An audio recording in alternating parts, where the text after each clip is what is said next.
This is a day in the life of an average young man of the 21st century.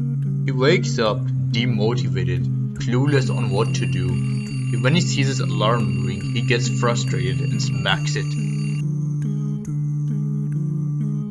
He finally reaches school, but this young man is scared of people and he's socially awkward. That's what he tells himself. He's crippled by anxiety and fear because he has to walk the Hall of Fame where everyone has to stare at him.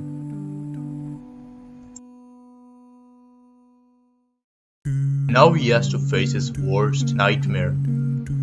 His teacher gave him homework but he didn't complete it. His teacher, in whose class he's not focused in, not concentrated, scolds him and embarrasses him in front of everyone. She blames his male essence for his failures, so he thinks this is how men are supposed to be like. All this while he sees the girls outperforming him in class.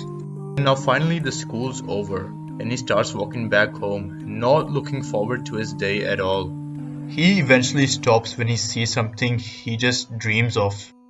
He sees the top tier couples of his class just enjoying and hanging out eating ice cream, and he wishes he had a friend group like that, especially when he looks at that girl.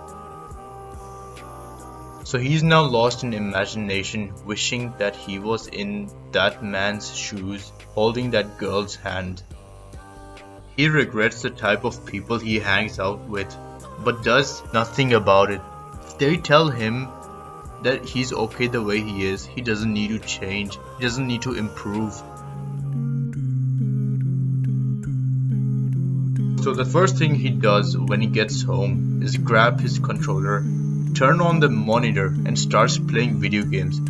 He plays and plays and plays till hours pass by and he doesn't even realize until it's midnight. And now he's just deprived of sleep, demotivated and depressed again. But oh, that's not it.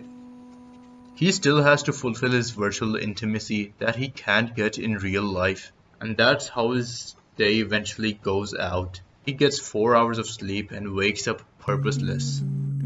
Unfortunately, this is the reality of most young men in this era. So Dr. Warren Farrell talks about this in his book, The Boy Crisis. Dr. Warren Farrell elaborates on how, in this day and age, a lot of young boys suffer from addictions and purposelessness. So what is the boy crisis? It's a book that acts as a blueprint for what parents, the teachers, and policymakers can do to help our sons become happier, healthier men, and fathers and leaders worthy of our respect.